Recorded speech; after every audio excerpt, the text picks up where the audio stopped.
My girlfriend posted, "Single until someone proves they deserve me," while we were still together. I commented, "Good luck with that." Then I changed my status to happily single and tagged her. The post disappeared in under 60 seconds. I, 27 male, was scrolling Instagram during my lunch break when I saw it. My girlfriend Brianna, 26, had posted one of those aesthetic quote posts with her morning coffee. The caption, "Single until someone proves they deserve me. Know your worth, queens." We'd been together for 3 years, living together for 1. I stared at my phone for a solid minute. Then I commented, "Good luck with that." Within 30 seconds, I changed my relationship status to happily single and tagged her. Made sure it was public too. Her post vanished in under 60 seconds. My phone started buzzing immediately. But here's the thing. This wasn't some random impulse post. See, I'd been noticing weird stuff for weeks. Brianna had been going out for girls' nights more often. She'd flip her phone face down whenever I walked by, and she'd been making these little comments about how I was too comfortable and didn't try anymore. I tried.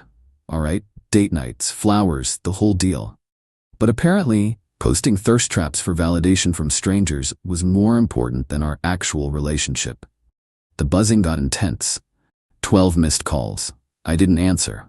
Instead, I went back to work and finished my shift. When I got home that evening, Brianna was sitting on the couch with her arms crossed, looking like I'd personally offended her ancestors. "What the hell was that about?" she demanded. "Which part? You telling the internet you're single, or me agreeing with you?" "It was just a quote, Dylan. Every girl posts stuff like that." "Every girl in a relationship posts that they're single? You're being so dramatic. It didn't mean anything." "Cool, then neither did my response." She stood up, grabbed her purse. "I'm going to stay at Kendall's tonight. Maybe you'll realize how stupid you're being. Take your time." The door slammed. I ordered pizza and watched the game. Update 1. So Brianna's been at her friend Kendall's place, and the drama has cranked up to 11. First, she had Kendall message me. Kendall, who I've met maybe 4 times, sent me this long paragraph about how I violated Brianna's trust and publicly humiliated her, and how real men don't act petty on social media. I replied, "Real girlfriends don't pretend to be single online." Kendall blocked me. Then came Brianna's mom, Helen. This woman called me 7 times before I finally picked up. The conversation went like this. "Helen, Dylan, sweetheart, what's going on?" "Brianna is devastated. She posted that she was single. I just confirmed it." "Helen, you know how girls are on social media. It's all for fun." "Is cheating for fun too?" "What? She would never." "I didn't say she did, but posting you're single when you're not is basically advertising, isn't it?" Helen went quiet. Then, "You need to apologize. She's very upset. She knows where I live." But here's where it gets interesting. My buddy Garrett works at the same marketing firm as Brianna. He texted me yesterday. "Yo, thought you should know. Brianna's been having lunch with that new account manager Jerome every day this week. They look friendly." Jerome, the dude she said gave her weird vibes when he started 2 months ago. I did some digging. Went through her Instagram followers. We still followed each other, though she'd removed all our couple photos. Found Jerome's profile. Scrolled back. He'd liked every single post. Going back 3 months, including the ones where she was posting gym selfies at 6 a.m. with captions like "Early bird gets the gains." I screenshotted everything, not for revenge or anything. Just evidence. Last night Brianna texted, "Are you ready to talk like adults?" Me, "Sure. Should I invite Jerome too, or is this just between us?" She read it. No response. Update 2. The entitlement has reached astronomical levels. Brianna showed up at our apartment, technically mine. I'd been renting it before we met, with a whole delegation. Kendall, her sister Meredith, and her mom Helen. They came to collect her things, but really came to stage an intervention. Helen started, "Dylan, this has gone too far. Brianna made a tiny mistake. Posting she's single while living with her boyfriend is a tiny mistake?" Meredith jumped in. "You're focusing on the wrong thing. She loves you." Funny way of showing it. Then Brianna, who'd been quiet, started crying. Not sad crying, angry crying. "You ruined everything. Jerome won't even talk to me now because you made that comment. He thinks I'm drama." I actually laughed. "So you admit there was something with Jerome?" "No, we were just friends.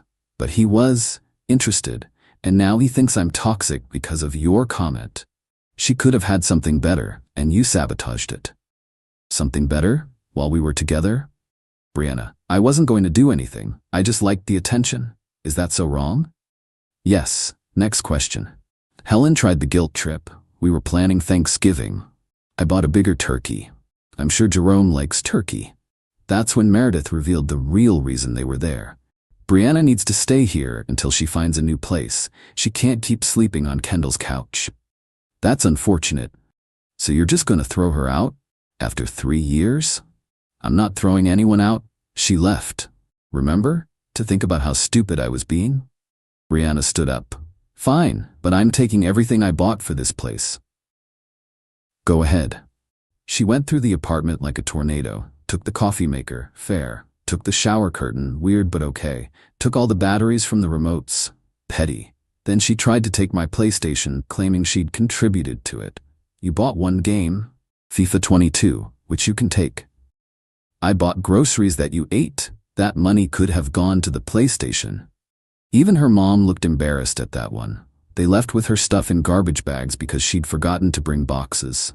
As they were leaving, Brianna turned. You're gonna regret this. No one else will put up with your boring ass. I'll take my chances. Update 3. The Jerome situation imploded spectacularly. So after Brianna's delegation left, I figured that was it. I'd move on, she'd move on, life goes on. Nope. Garrett sent me a text Monday morning. Dude, you need to see this. With a link to Brianna's Instagram story. She'd posted a series of those vague motivational quotes. Sometimes the trash takes itself out, and upgrading in all areas of life, and my personal favorite, when he can't handle your glow up. But the last slide was her and Jerome at some upscale cocktail bar, captioned, New Beginnings with Better Energy. Here's the thing, I didn't care. Good for her, right? Except she'd also tagged the location, and it happened to be the bar where my cousin Toffer works as a bartender. Toffer texted me later that night. Your ex is here with some dude. They're on a date, but she keeps talking about you. It's weird, bro. According to Toffer, their entire conversation was Brianna comparing Jerome to me. Dylan never took me to places like this. I did. She said it was pretentious. Dylan was so threatened by successful men. I make more than Jerome. Dylan was too insecure to let me have male friends. Never stopped her from having any friends. Jerome apparently looked increasingly uncomfortable as the night went on. Topper said at one point, Jerome asked about her last relationship, and she went on a 20-minute rant about how I was emotionally abusive for responding to her post. The kicker? She showed Jerome our old text conversations to prove how controlling I was, including the ones where I was asking her to please contribute to rent since she'd been living there for free for 6 months. Jerome left early, paid for his drinks only. Brianna stayed and tried to flirt with Topper. He told her he was my cousin. She left immediately. But wait, it gets better. The next day, Jerome messaged me on LinkedIn. Hey man, I wanted to apologize. I didn't know you two were still together when she started pursuing me. She told me you'd been broken up for months. I'm not that guy. Thought you should know she's been telling people at work that you were abusive, and that's why she was looking for protection from a real man. Just wanted to clear the air. Good luck, bro. I thanked him and screenshotted it. Then I did something petty. I posted a gym selfie, first post in like 2 years, with the caption, Single life hitting different tint. Thanks for the motivation at Brianna Lee. She blocked me within the hour, but not before her sister Meredith DM'd me. That was unnecessary. So was pretending to be single while we were together. She's going through a lot right now. Consequences aren't something you go through, they're something you earn. Update 4. Brianna tried to move back in. I'm not joking. Last Friday, I came home from work to find her sitting outside my apartment door with 2 suitcases and a face full of tears. The security camera footage later showed she'd been there for 2 hours. Dylan, please. I messed up. Yep. Can we just talk? Inside? We can talk right here. She stood up, trying to look dignified despite mascara tracks. I got evicted from Kendall's. Her roommate came back from Europe early, and Jerome told everyone at work about our date. They're all calling me a homewrecker. You literally were one to your own home. I had nowhere else to go. My mom's place is too small. Meredith lives with her boyfriend. And I miss us. You miss free rent. That's when she snapped, full on shrieking in the hallway.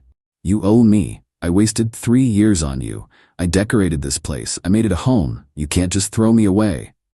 You threw yourself away when you posted you were single. My neighbor Carl stuck his head out. Everything okay, Dylan? Yeah, just explaining to my ex why she can't move back in. Carl, absolute legend, goes, oh, the one who was cheating with that Jerome guy? My wife saw it all on Instagram. Brianna turned purple. I wasn't cheating. Just advertising for replacements, Carl said, then went back inside. The security desk called. Apparently, Brianna had told them she lived there and lost her key. When they called me to confirm, I explained the situation. They sent someone up to escort her out. As security arrived, she tried one last manipulation. I'm pregnant. I actually laughed. No, you're not. How do you know? Because we haven't had sex in 2 months. You were always too tired or not in the mood, remember? The security guard tried not to smirk. As she was being escorted out, she screamed, "You'll never find anyone like me." That's the point. But here's where it gets really good. An hour later, Helen called.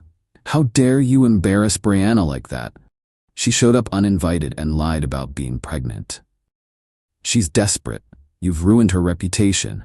She ruined it herself. She needs a place to stay, not my problem. Helen then hit me with this gem. If you take her back, I'll pay her portion of rent for 3 months. So you're trying to pay me to date your daughter? Silence.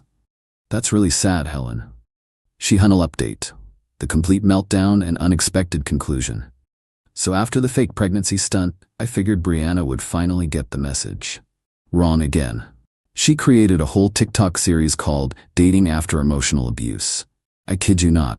She'd film these videos talking about healing from narcissistic relationships and recognizing red flags you missed.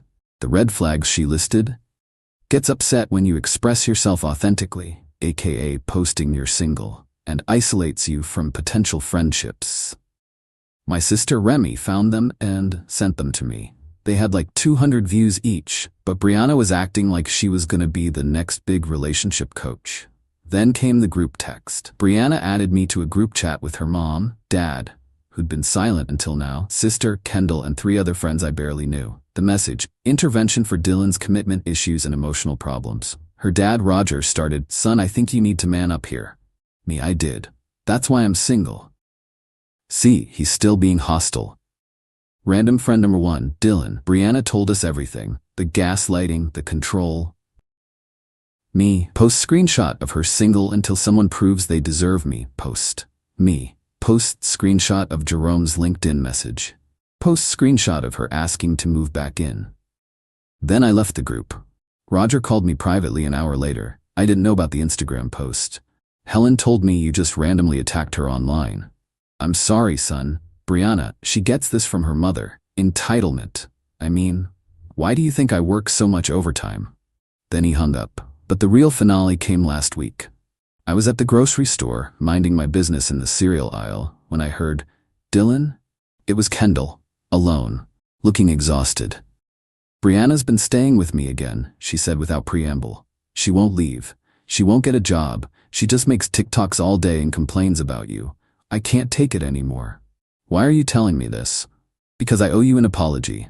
She's been doing this for years. Every boyfriend posts thirst traps, entertains other guys, then plays victim when they leave.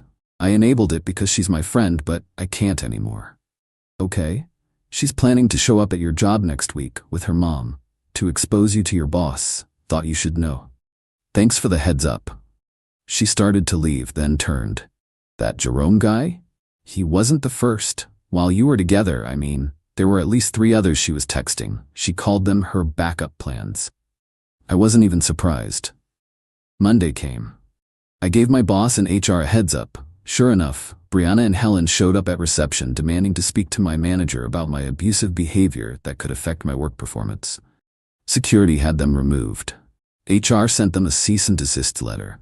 The TikTok stopped after that. Probably because she got banned for harassment after I reported her for using my photo without permission in one of her red flag videos. Last I heard, through Garrett, who still works with her. Or did. Brianna got fired for missing too much work to make content. Helen and Roger are getting divorced. Apparently this was the last straw in a long line of Helen's enabling behavior. Kendall evicted her by literally changing the locks while she was out. Jerome transferred to a different office to avoid the drama. Meredith posted on Facebook about being disappointed in family members who can't take accountability. As for me, I'm doing great. Started seeing this girl Thea from my rock climbing gym. First thing she said when we matched on Hinge, "Just so you know, my relationship status is accurate across all platforms." I knew she was a keeper. Oh, and the best part, Brianna made one last Instagram post last week. A quote about rising from the ashes with a selfie where she's clearly been crying. The caption, "Single by choice, healing from trauma, ready for my glow-up era." Someone commented, "Weren't you just trying to get your ex back?" She deleted the post. Sometimes the trash really does take itself out. And sometimes it tries to crawl back in through the window, claim it's pregnant, start a TikTok career, and get your dad to divorce your mom in the process. But hey, at least she's authentically expressing herself now. As a single woman, just like she wanted. Good luck with that.